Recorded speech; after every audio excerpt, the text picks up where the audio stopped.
It'd be different. I didn't finish it. It'd be different if this wasn't the third woman. Remember, Kevin Hart got kids by his original wife that he then cheated on to get his current wife. So the fact that she thought this was not par for the course, it's like, how did you get here? Why do you think she didn't make a big deal of it? I mean, she didn't make a big deal of it because I think for her, this was just like, this is a business plan. Like no, stay over there. I'm gonna make a big deal about this on social media and how my heart's broken. We're gonna parlay this into views. No, sorry. She had her team do it because she was the one who was making direct noise, but everybody else was. And to be honest, they won the news cycle because that Kevin Hart thing, it was like 8 different like interviews and things of that nature. He probably wouldn't have had if he hadn't have cheated on his wife. No, he was more popular then because he was everywhere. No. What I'm saying is, but it was specifically focused on him because remember, right after that, he went the whole push for Tiffany Haddish. So this was just smart business. That ain't why he did it. No, I'm not saying it. I'm not saying that he did. Yeah. And I'm not saying that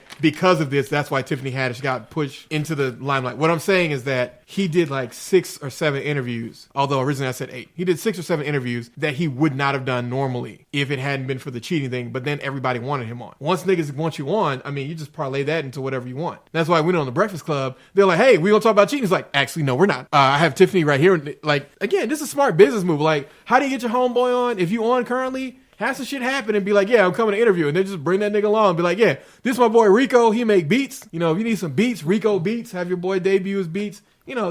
Just parlay shit. Parlay. That's all you got to do. But now that we move from music into entertainment, anything else in entertainment other than looking forward to the Avengers that anybody cares about? Captain Marvel. You're right. All right, see. And the first movie we're going to do is Shazam versus Captain Marvel because we need to talk about it. Okay, so we're going to do Project Justice Social Warrior. I don't like how you call it a Project Justice Social Warrior. I was bringing up a video game, and then I was trying to go back to Social Justice Warrior. Okay. All right. So the real thing is... Or we can say just Captain Marvel Captain Mar-vel versus Captain Marvel. Correct. I mean, that's really what it is. Okay. Because I don't know. Yeah. Go ahead. No, go ahead. You got it. Captain Marvel was created by Detective Comics, also known as Shazam by today. But Shazam can't say his goddamn name without turning into a goddamn kid, so he called himself Captain Marvel. Correct. Because if you say, my name's Shazam, he's back to his form, whatever. Mm-hmm. They got to fix that somehow. They didn't do it. They didn't do it in the movie. Yeah, I don't even think he named himself Shazam. Well, no, he was known as Red Cyclone. Oh, I thought it was, what was that? I wrote it down. Captain Sparkly Fingers? Well, no, that was another one of his ones. But Red Cyclone's the only thing that kept going. Because everything else just wasn't whatever. The difference here is that you're right. We have to know the history of the characters to truly get. So, and then I think that one was in Captain Marvel. He came out in 1939, some ridiculous number. I can't even remember. Yeah. And then Captain Marvel, which we'll get into that, Mar-vel, came out in 1967, if I wrote it down correctly. 1939 for Captain Marvel, 1967 for Captain Marvel.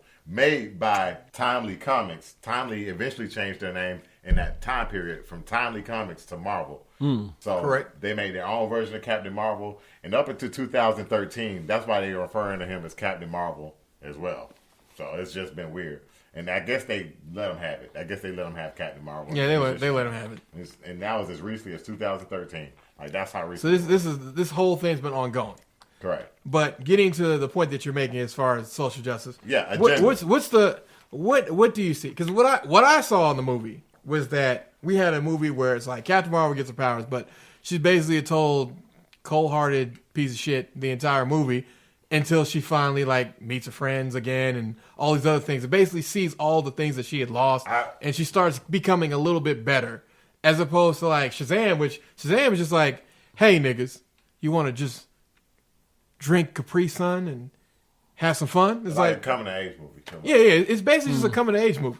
I felt, maybe because I know the history a little bit of Captain Marvel, Captain Mar-vel. Let's go. Okay, Marvel's Captain Marvel. Marvel's Captain Marvel. I felt, and I didn't think Disney was doing this, and I'm surprised that they're doing this. I felt the agenda of the whole movie. And I'm going to say it, the white feminist agenda. Because I'm going to tell you guys to look up Monica Rambeau. The original Captain Marvel of Marvel. I want you to go look at it. If you got your agenda and it works for feminism, that's fine. I'm okay with that. That's fine. I get it. But I want you to go look at Monica Rambeau and why we didn't get her. She was the first one. Yeah. And Carol Danvers is basically a newer iteration of Captain Marvel, and she's not even popular. No one buys her fucking comic books. No one even likes her. Like, it is what it is. But they gonna buy him after the movie, right? Oh, yeah, No. shit. They didn't actually do that. no, they didn't. I guess they want their Captain Marvel when they see her on TV, but don't want anything else. Yeah, and just let's cut all that out. It was boring and bland. Until toward the end. He said, cut off. He said, cutting the shits. It was boring bland as fuck. It was. You know how you watch everybody else's first movies? I'm just like, the last 20 minutes were like the best part of the movie. Yeah. To me. I agree. I mean, for me, I like the whole cast ensemble. I went in thinking it was gonna be then you're right. Every time everybody else was on the screen with her, the movie was awesome. true. You know who made that movie? Samuel L. Jackson. Samuel L. Jackson was Samuel hardest motherfucking working. Jackson. He was the hardest working detective of all time. But when you see Captain Marvel, so it goes by I sent you the story. If you would have watched that comic explain thing with Captain Marvel and Shazam, it's the same as pretty much the same movie as the new 52 iteration of Shazam. Correct. But they did it pretty much a lot of it panel for panel. They changed a couple of things with Dr. Savannah. The 7 deadly sins take over his body when normally they're supposed to be 7 different looking monster things, which I think they showed him right in his head or something like that. No, they show him in the scene with the boardroom where they killed. Oh yeah, that's one of the better scenes too. It's dark too. Well, that's the thing about it is it was surprisingly dark. Yeah, dark moments. This whole time you've heard about the 7 deadly sins, you're like, all right, cool, this is a kid's movie. It's not. And then the niggas come out his eye, and he's just like, oh shit. Yeah, the ballroom. Yeah, That ballroom scene, especially like they kind of gave a nice little nod to Venom when I think it was Wrath. He just bit off somebody's head and threw that nigga out the window. Yeah, and pretty much once he gets his powers, it's him, and all I can see is Eddie from It. Pretty much. yeah, that's the kid from It who played Eddie. Really? Yeah, it's the same kid. All I Freddie. can see is Freddie. No, his name was Eddie, wasn't it? No, his From name is It. Eddie. His name is Eddie in It, but his name is Freddie in this. Yeah, that's what I'm saying. Like, that's funny. The villain, I was wondering why I wasn't Black Adam, but it makes sense. Yeah. Because he was like, I just got my powers and I'm discovering them. Black Adam is his ultimate nemesis. Yeah. So it makes sense that it wasn't Black Adam first. Yeah. And I think the guys, it's the same guy from Green Lantern who played, what's his name? Dr. Savannah? Yeah. No, he played in another movie. It was all CGI. Green Lantern. Yeah, no, you're right. It was Green Lantern. It was all CGI. Yeah, but he was Sinestro. he was Parallax? He was Sinestro. Oh, he was Sinestro. He was Sinestro. Sinestro. Yeah, it's the same guy who played Sinestro. He was decent. I thought he was a pretty good villain. I want to see him again. The problem I had with is 2 things. Like the little worm thing, I had to look that up. Dr. Mind or whatever that thing is, Mr. Mind. I didn't get that, but that's like a weird villain for the future setup. So Mr. Mind is going to be another setup, and the Shazam kids is what happened in the comic, but they didn't lose their powers, did they? Or they were. Because they're supposed to lose their powers. We don't. I don't think they lost their powers yet. After he broke the staff, that means I don't think anybody can do it. I mean, he'd have to repair it. Yeah, they're supposed to lose their powers. It was temporary in the comic. Well, yeah. Apparently, for this iteration, they're like, I don't think Megan Good coming out for no temporary role. Yeah, she Oh, ain't unless coming. they pay her, because I'm pretty sure she needs some money. What No. last Megan Good movie you saw? The Intruder, which will be coming out after this podcast. It was actually pretty good, man. Megan Good, Michael Ealy, y'all gonna see it. Y'all gonna enjoy it. I'm not gonna spoil it. I think Black Adam will become the 3rd movie. Yeah, Black Adam being the 3rd movie, I think is a good. That gives them their own trilogy, and that's really what I think that DC needs to do is give these characters their own trilogies, And then back to back, and then in the end tie them all together, and then just release It shows Superman Doomsday. everything up into his chest, because apparently everybody's going through it with them now from the original Justice League cast. Everybody thinks that what's his name's been replaced. Who? Ben Affleck and Henry Cavill are supposedly all going at him. And now the little guy who played the Speedster, the Flash, is going at it with him too. Well, the thing about the Speedster is, nigga, we can live without you. Yeah, I think he's gone. Ben Affleck, technically he just got to do two more movies. Originally it was going to be his movie of Batman, but they're going to do a younger Batman, which can still work in their universe depending on how they do it. If they do Flashpoint, they can do a lot of things. Yeah, they do but Flashpoint. Apparently, the Flash movie wasn't going to be Flashpoint now, and that's why Ezra wanted to leave. Well, that's smart of him wanting to leave, because if it's not going to be Flashpoint, then there's no point, because that's the main thing that makes people care about the character, is that Flash has a relatable reason, mom, and he wants her back, because who the fuck wouldn't, and he basically rewrites history so he could see his mom and be with They tried her. to lighten the tone, supposedly, and Ezra was like, I don't like this shit. Why would you want to lighten the tone? The whole point of the problem is that DC movies right now are too light or they're overly too dark. I think there's no in between. Was too light, and it was a little too long. I feel like About it was 20 to 30 minutes too long. I feel like you could have taken 20 to 30 You off. talking about Shazam? Yeah. Some of those antics was just like, okay, I get it. Well, you were right. They could have cut a lot of the showmanship off, but I feel like that was good world building. Now, will this be something where in the future we look back at this shit and we go, y'all should have caught that shit and just cut it off? Possibly. Yeah.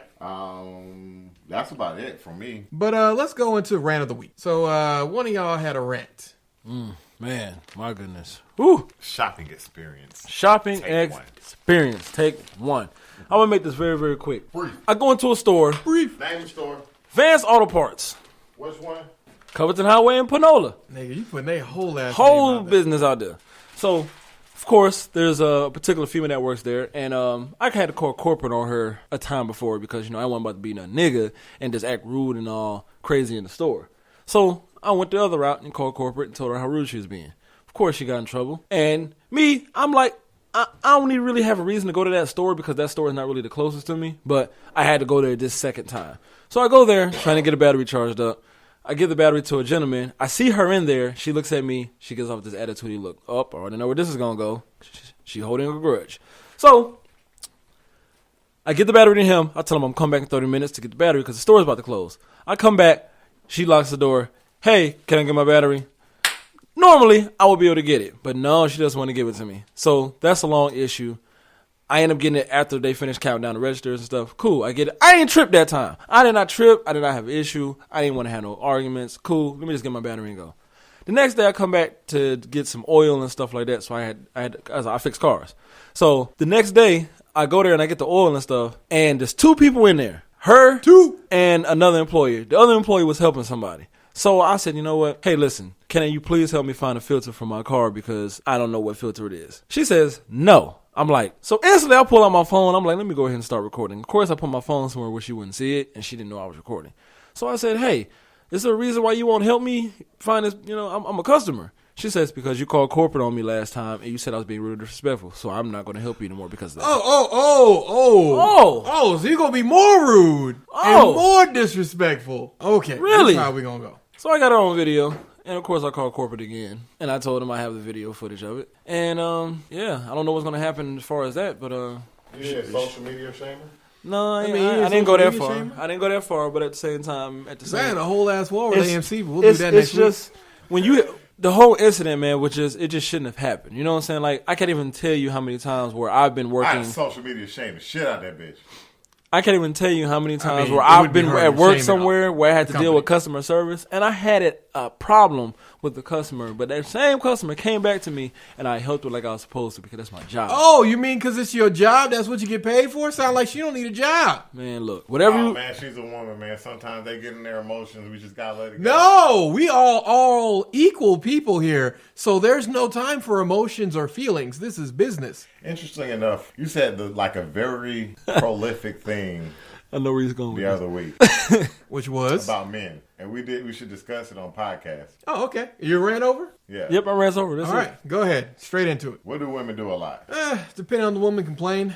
Which What one? don't men do a lot? I mean, normally, man, I'm not going to complain about some shit. Either I'm going to say it or I'm going to do it. Correct. You said men do not complain enough. That's true. We don't. We don't complain enough. And when you do complain, what are you met with? Oh, my God. Anger.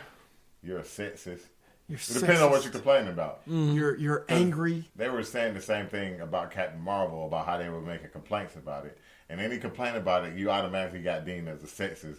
Just like if you make complaints about different things, you're always labeled something. But if someone of the opposite gender does it, they don't get the same kind of flack because... Oh, that's why we talking about Pilly B or Cardi Cosby. Because, I mean, the same thing. Drugging people is drugging people. Neither of them wanted it, so it's the same crime. And they're making excuses for her, of course. Oh, well, she just had things that she had to do. Nah, it's the same. So, yeah, men, we don't complain enough. Yeah, so I'm telling men to speak up. Yeah, men, speak up. We need you to say things when things are wrong. And also, report people. Like, Armstead did the right thing. Record it because you live in the state of Georgia, and in Georgia, one party consent state. So Armstead said he agreed, and that's why Armstead is able to take the measures that he has to take on that Advanced Auto Parts off Panola Road. So yeah, we throwing the whole ass name out there because y'all